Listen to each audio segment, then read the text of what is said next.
Hello and welcome to The Top Story, a podcast with the headlines of the day from our correspondents around the world. I'm Qi Zhi. Coming up in this edition, Palestinian authorities say nearly 70% of children in Gaza have received their first polio vaccine dose.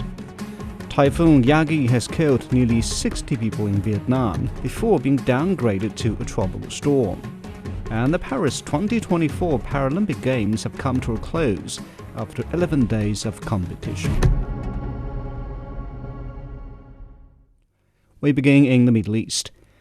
Palestinian authorities say nearly 70% of children in Gaza have received their first dose of the polio vaccine. The three-phase campaign aims to cover 640,000 children below 10 years old. The World Health Organization says it is crucial to ensure that the local vaccination rate reaches 90% to prevent the disease from spreading. Meanwhile, Israeli bombings have prevented students from attending school. For more on the humanitarian situation, Akram al-Sattar reports from Gaza. The bombardment was continuous in different parts of the Gaza Strip, including Gaza Central area and Gaza southern part, and also Gaza Strip southern part, including Khan Younis and Rafah. Some of the incidents were taking place in Nusayrat and in Burej, and some others were taking place in Khan Younis and in Rafah area, featuring a continuous bombardment as the UN declared the extension of the polio vaccination campaign in the southern part of the Gaza Strip before moving to the northern part of the Gaza Strip. The UNRWA made a statement that around 500,000 Palestinians, 500,000 Palestinian children are denied the right to education. The schools are used as shelters. The irregularity that has been featuring the life of the Palestinians prevented them from going back to school. They have been facing numerous challenging situations, including the possible outbreak of this polio virus, and also the hepatitis A, and the very critical nutritional status of those children because of the ongoing bombardment and of the very limited humanitarian aid that is entering the Gaza Strip. That is Akram al-Sattar in Gaza.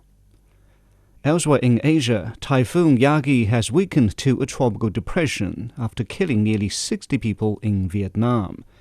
Authorities have warned there is still a risk of flooding and landslides as the storm moves westwards.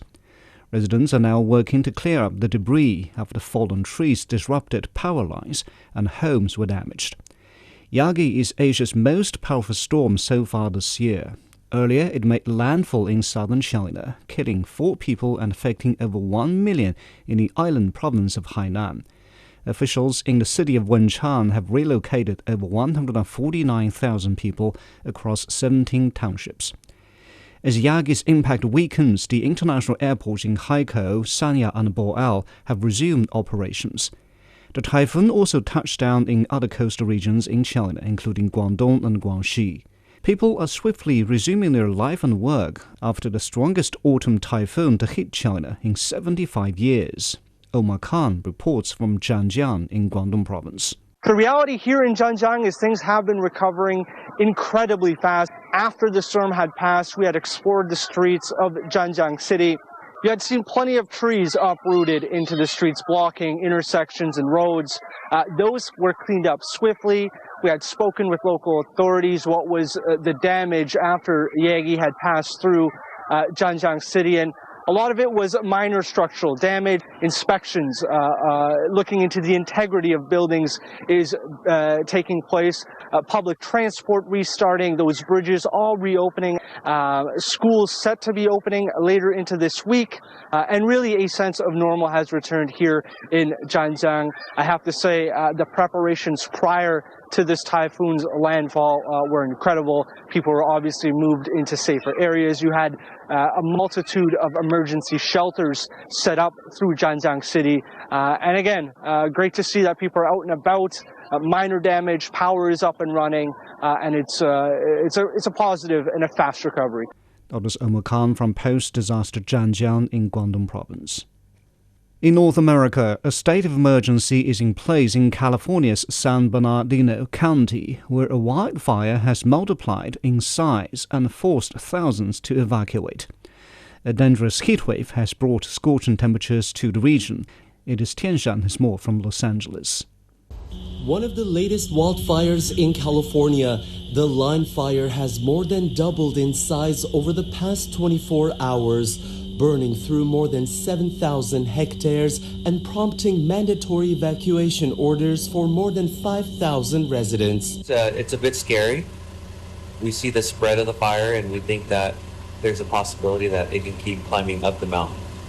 So we're definitely thinking about all of our friends that live in this area. A state of emergency has been declared in San Bernardino County, mobilizing more resources for the local agencies and victims of the fire. The line fire is only the latest in a series of wildfires that started this week amid this summer's latest heat wave that's brought record high temperatures in many areas, forcing many people to delay their plans and stay indoors with air conditioning. Multiple cities across Los Angeles and Orange counties have reached all-time record highs in recent days, as the excessive heat warnings issued by the National Weather Service have been extended in many areas through Monday.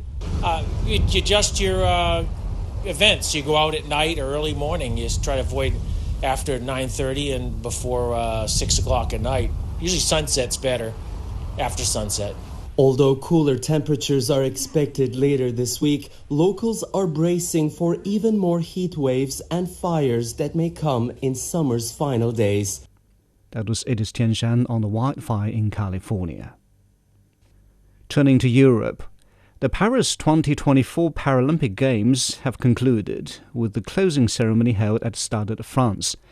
After 11 days of competition, China collected 94 gold, 76 silver and 50 bronze medals. Ross Cullen reports from Paris. With the official closing ceremony of the Paralympics, that means that Paris 2024 has come to a close. The extinguishing of the Paralympic cauldron, the celebration of France at the closing ceremony. The president of Paris 2024, Tony Estanguet, said very simply, France wanted to put on a huge party at the Stade de France, the location for the closing ceremony, the national stadium in the north of the French capital. Thomas Joly, he is the artistic director of the event, and he said, very simply, they wanted to turn the Stade de France into the biggest nightclub in the country, with dozens of French DJs, with a homage to French electronic music, to dance music. There are thousands of athletes at the closing ceremony, tens of thousands of spectators in the national stadium, taking in all of the amazing artistic performances. That was Ross Cullen reporting from Paris. Finally, in Africa, forensic experts have begun collecting DNA samples from the parents and relatives of the victims to assist in identifying the 21 boys killed in last Thursday's tragic school fire in central Kenya. The blaze left the community in shock as authorities continued their efforts to determine the cause of the tragedy. Enoch Sikolia reports from Nera County. An interdenominational service was held on Sunday at the Hillside Endarasha Academy in central Kenya. On Thursday night, a fierce fire swept through a dormitory at the school where more than 150 boys were sleeping, killing more than 20 of them. Leaders who came to console the grieving parents have called on schools to implement safety guidelines outlined by the government to prevent future disasters. The county has 4 ambulances. We are trying to get 2 more so that we can have them all over. But the only safe way of dealing with fire is prevention. Authorities have confirmed that at least 21 young people died in the blaze. 19 boys died in the fire, while 2 succumbed to their injuries while receiving treatment in hospital. The bodies of 19 victims, which were burnt beyond recognition, have been moved to the Narumoro Hospital mortuary in Nyeri. DNA analysis to identify the remains of those who perished will start on Monday. Kenya's health minister has urged all affected families to continue seeking assistance. Let us utilize the counselors, visit them, talk to them. This is not just a one-off, but routinely talk to them because mental health is a challenge, especially during the disaster moment. The fire incident has left many villagers in Endarasha in utter shock. Clement Gashue says his children who attend the school as day scholars are in disbelief, knowing that some of their desk mates, classmates or friends may never return when the school reopens. The way you work, the way you stay with your people, where you work, at your workplace, the way you relate with other people, the same case with these children. They know them even by names. They know how they do, how they sit, how they mug, how they pray. So, to erase that memory, it is not easy. The government has promised to carry out thorough investigations to determine the act of commission or omission that led to the fire. That was Enoch Sikolia on the updates of the school fire in central Kenya. Recapping today's headlines, Palestinian authorities say nearly 70% of children in Gaza have gotten their first polio vaccine dose. Typhoon Yagi has killed nearly 60 people in Vietnam before being downgraded to a tropical storm. And the Paris 2024 Paralympic Games have come to a close after 11 days of competition. That's it for this edition of The Top Story, a podcast that brings you world headlines every weekday. For more news in politics, business, sports and culture, you can subscribe to the Beijing Hour, a one-hour podcast news magazine program. We welcome and appreciate all ratings and reviews. I'm Qi Zhi. Thank you for listening.